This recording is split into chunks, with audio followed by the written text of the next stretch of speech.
नमस्कार, भव्य भारत न्यूज में आप सभी दर्शकों का स्वागत है। रामायण, हजारों सालों से हम रामायण के बारे में सुनते चले आ रहे हैं। कई लोगों ने इस रामायण की प्रतियां लिखी हैं और उसके पात्रों के बारे में बताया है। मर्यादा पुरुषोत्तम जो आदर्श माने जाते हैं, उनके बारे में जितनी सहजता दिखी है उतनी भ्रांतियां भी है, क्योंकि कई रामायण ग्रंथ आ गए हैं।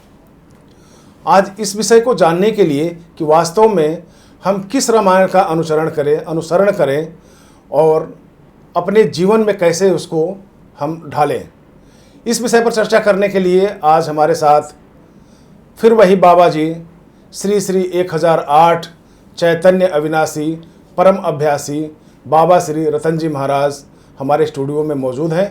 पहले हम उनका नमस्कार करते हैं। बाबा जी, आपका स्टूडियो में सादर आमंत्रण, अभिवादन। हम आपसे जानना चाहेंगे कि रामायण की इतनी प्रतियां आ गई हैं, अलग अलग तरह के उस पर लेख आ गए हैं, शोध भी आ गए हैं। एक जो इंसान है उसके अंदर आज भी एक ये जिज्ञासा बना हुआ है, जानने की इच्छा बनी हुई है कि किस रामायण को हम फॉलो करें।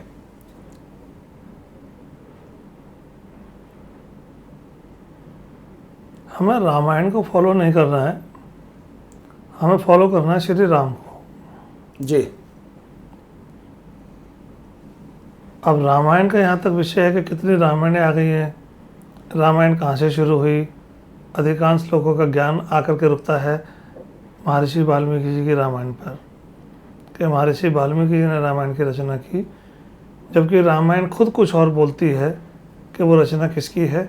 आप सभी विद्वान उसको एक बार समझ लें, जवाब मिल जाएगा तो आप मुझे बता देना।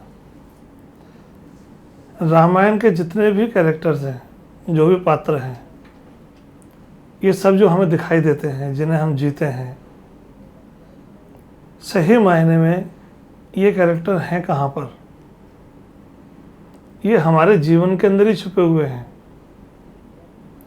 एक एक कैरेक्टर का आप पूछेंगे तो मैं आपको जवाब दूंगा कि राम कौन है, लक्ष्मण कौन है, सीता कौन है। आप जहाँ से जो पूछना चाहें वो पूछिए। नहीं, रामायण में आदर्श चरित्र तो राम का ही माना जाता है, लेकिन राम का जो जीवन रहा है वो काफ़ी कष्टमय रहा है और उनको इसके बावजूद ही मर्यादा पुरुषोत्तम कहा गया है। ये मेरी टिप्पणी नहीं है, लेकिन एक जिज्ञासा है, जानने की इच्छा है, जो और हमारे सारे दर्शक जानने की कोशिश करते हैं। मैं आज आपको मेरी रामायण का परिचय देता हूँ जी, कि मेरी रामायण क्या है। हमारे अंदर छुपी हुई मर्यादा जो है वो श्री राम है।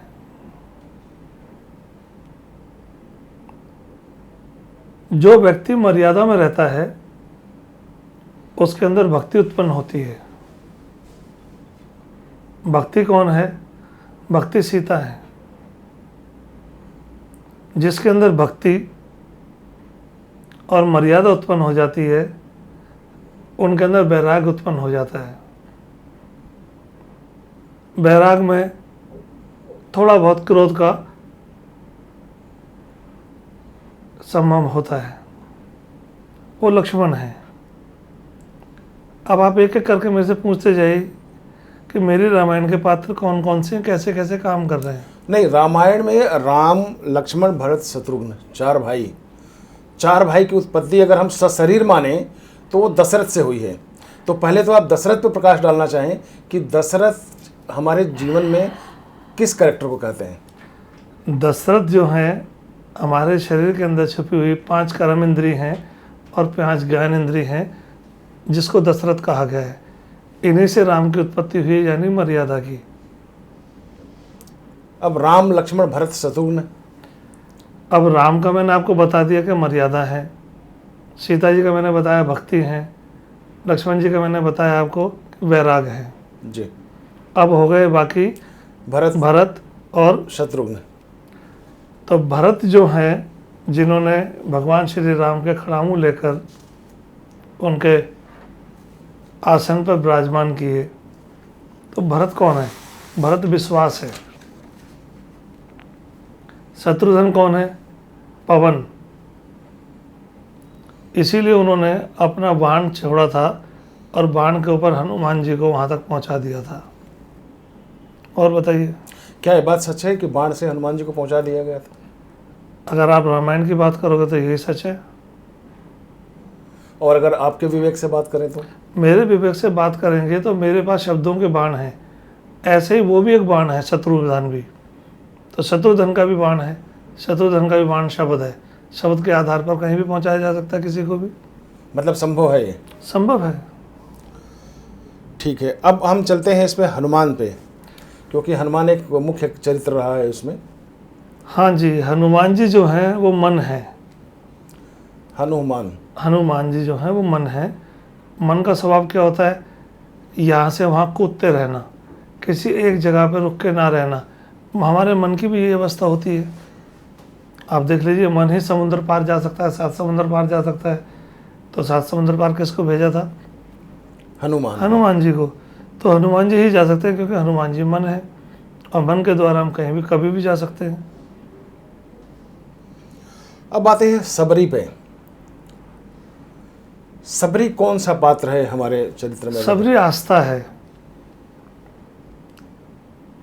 उनके गुरु ने उनको एक शब्द बोला जब वो स्वर्ग जा रहे थे कि मैं स्वर्ग जा रहा हूँ। तो सबरी उस समय बहुत छोटी थी। कहने लगे मुझे भी आपके साथ जाना है। कहने लगे नहीं, मैं आपको नहीं लेके जाऊँगा, क्योंकि आपको यहाँ रहना है, यहाँ आश्रम की देखभाल करनी है, क्योंकि यहाँ पर जो है वो श्री राम आएंगे। तो उन्होंने पूछा कि कब आएंगे? उन्होंने कहा अभी तो उनका जन्म भी नहीं हुआ, अभी दशरथ विवाह करेंगे, दशरथ के विवाह के बाद जो है ना राम का जन्म होगा, उनके साथ सीताहरण की घटना घटेगी, उसके बाद वो वन वन भटकते हुए तुम्हारे पास आएंगे। इतनी लंबी प्रतीक्षा, इतनी लंबी आस्था, और उस दिन से लेकर के वो तब तक वहीं बैठी रही। तो इसका मतलब हमारे शरीर में छुपी हुई जो आस्था है वो शबरी है, जो जिसको जो भी कह देता है उसको आस्तिक अपने दिमाग में बैठा लेता है और जीवन भर उसकी तपस्या करता है। काकभुसुंडी का भी एक जगह वर्णन मिलता है। महर्षि काकभुसुंडी जी, इनका वृत्तांत भी आता है। अब काकभुसुंडी जी कौन है? ये जो हमारा कंठ है, यहाँ से हम शब्दों को निकालते हैं, ये काकभुसुंडी है, क्योंकि पूरी कथा जो है यहीं से निकाली गई थी।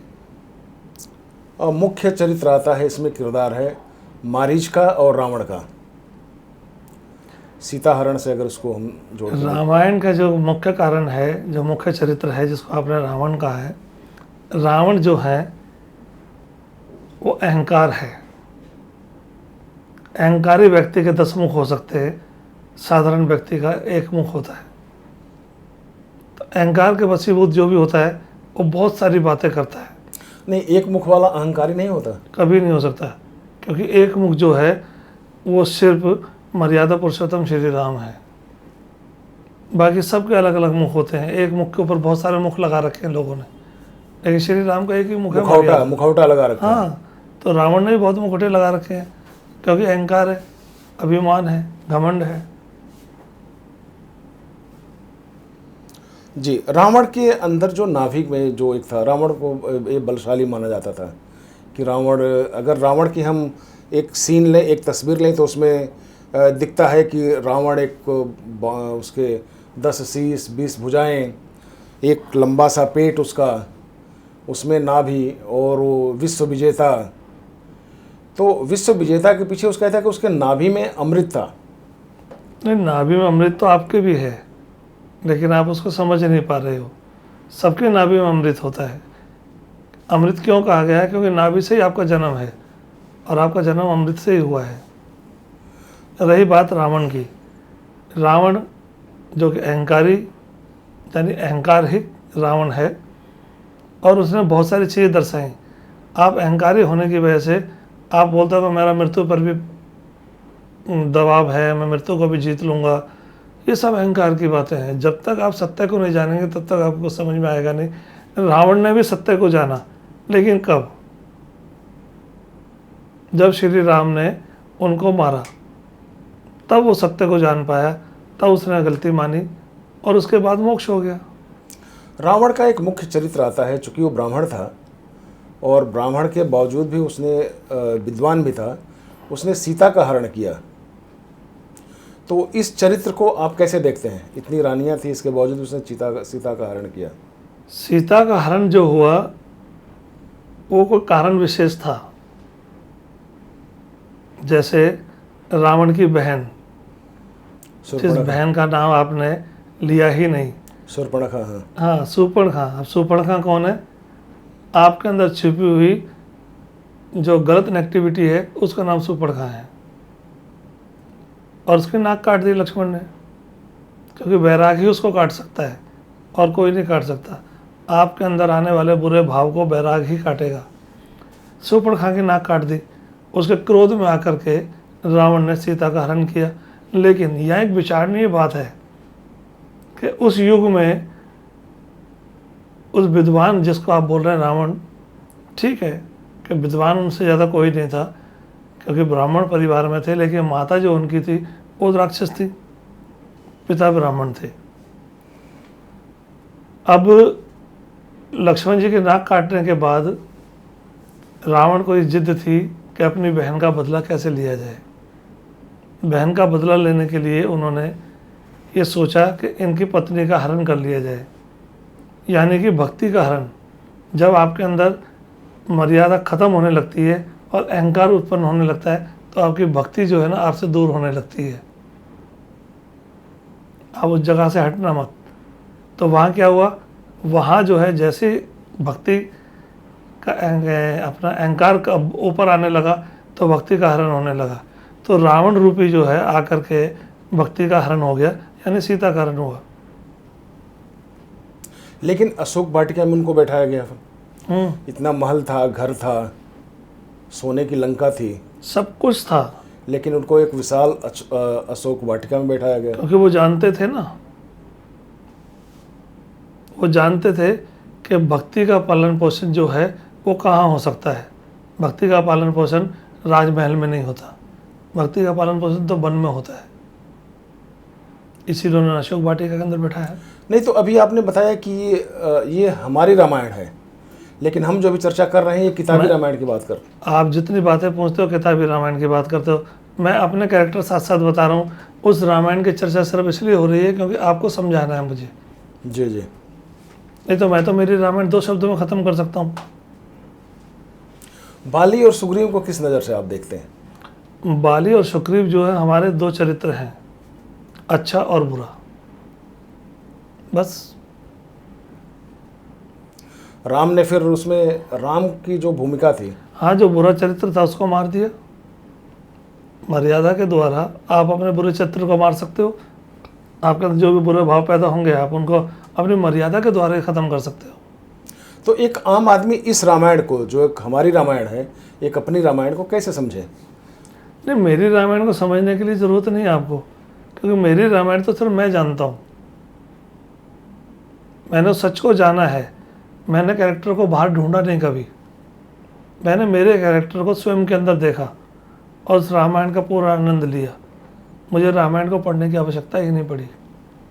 एक और हम अहम कैरेक्टर के बारे में, चरित्र के बारे में करें तो एक गरुड़ जी का उसमें रेफरेंस आता है। हाँ, गरुड़ जी जो हैं, हमारे अंदर छुपी प्रेरणा जो है वो गरुड़ है। प्रेरणा के द्वारा आप कुछ भी कर सकते हो। जैसे रामायण के अंदर एक विषय आता है कि जब रामायण चल रही थी तो महर्षि लोमश जी जो हैं वो कथा सुना रहे थे रामायण की, तो वहाँ गरुड़ भी बैठे हुए थे, सुन रहे थे जी। तो गरुड़ जी ने एक प्रश्न किया कि आपके हिसाब से श्री राम जी और लक्ष्मण जी, जो राम जो हैं वो स्वयं सच्चिदानंद हैं और लक्ष्मण जो हैं स्वयं शेषनाग के अवतार हैं, तो उन्हें नागपास कैसे बांध सकता है? और अगर बांध भी लिया तो मुझ छोटे से प्राणी की ज़रूरत क्यों पड़ी उनको आज़ाद करने के लिए, उनको खोलने के लिए? महर्षि लोमश ने कहा कि आप जब तक आपका पात्र नहीं आता है तब तक आप बैठ करके सुनो, क्योंकि आपका प्रश्न का जो उत्तर है वो मैं महर्षि काकभूषणी जी से पूछ करके दूंगा। तब तक आप रामायण सुनो। तो युगों तक रामायण सुनते रहे, वो चलती रही, क्योंकि रामायण कभी भी ना खत्म होने वाला ग्रंथ है। जी जी। फिर उसका कहीं अंत नहीं हुआ तो काकभूषणी जी का वो जवाब भी नहीं मिला, नहीं, अंत हुआ ना फिर उसके बाद। गरुड़ जी का। हाँ, गरुड़ जी की बात का अंत हुआ और उसी आधार पर उन्हें वरदान मिला कि आज से हम आपको वरदान दे रहे हैं कि आप 100 वर्ष की आयु जिएंगे। शतायु जिसे कहते हैं। एक चरित्र और आता है विभीषण का, कि उसको भी जब उसने तपस्या की थी, घोर तपस्या की थी, तो उसको फिर वो नागपाश का वो वरदान मिला था, जिसने उसे हनुमान जी पर चला दिया और हनुमान जी को बांध दिया।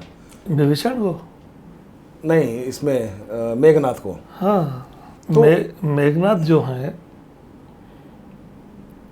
अहंकार का पुत्र कौन है? जिद। अहंकार का पुत्र क्या है? जिद। जिद है। जिद के आधार पर आप कुछ भी मान सकते हो। लेकिन सन्यासियों में तो एक हठ धर्मी भी आती है चीज़ें, एक हठ धर्मी शब्द होती है, एक हठ धर्म तपस्या भी होती है। वो सब्जेक्ट अलग है, उस पर हम बाद में बात करेंगे। अभी आप साधुओं की बात मत करो बीच में, जी। क्योंकि साधुओं का रामायण के कोई समावेश नहीं है।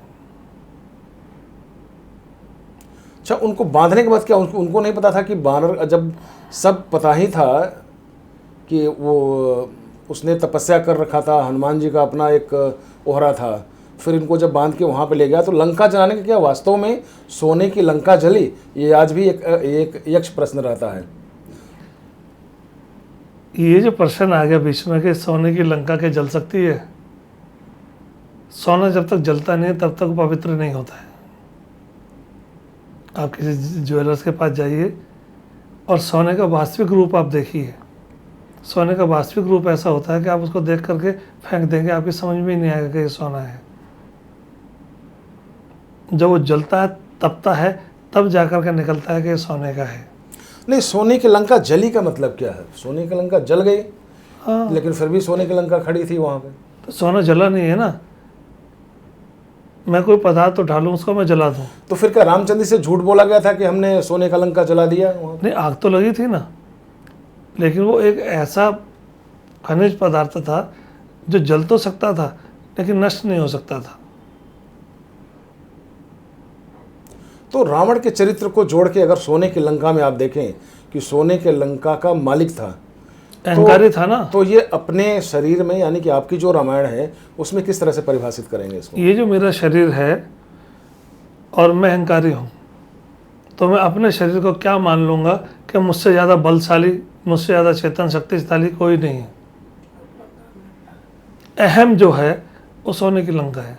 तो चलिए, आज हमारे दर्शकों को बाबा जी की बातें पसंद आई होगी और रामायण क्या है और हमारी रामायण क्या है, इसमें आप लोग अंतर समझ गए होंगे। और ये भी है कि सोने की लंका जो है वो अहंकार से भरी हुई चीज़ थी, जिसको हनुमान जी ने जलाया, और जलाने के बाद रावण में फिर वो आत्मविश्वास आया और वो चीज़ें आ गई कि वो भक्ति के मार्ग पे जाए, और वहीं इसका फिर अंत हुआ। फिर अगले वीडियो में हम मिलेंगे, तब तक आप इस चैनल को सब्सक्राइब कर लें, लाइक कर लें, और हो सकता है तो शेयर करना ना भूलें। बाबा जी आपका इस शो में बहुत बहुत धन्यवाद।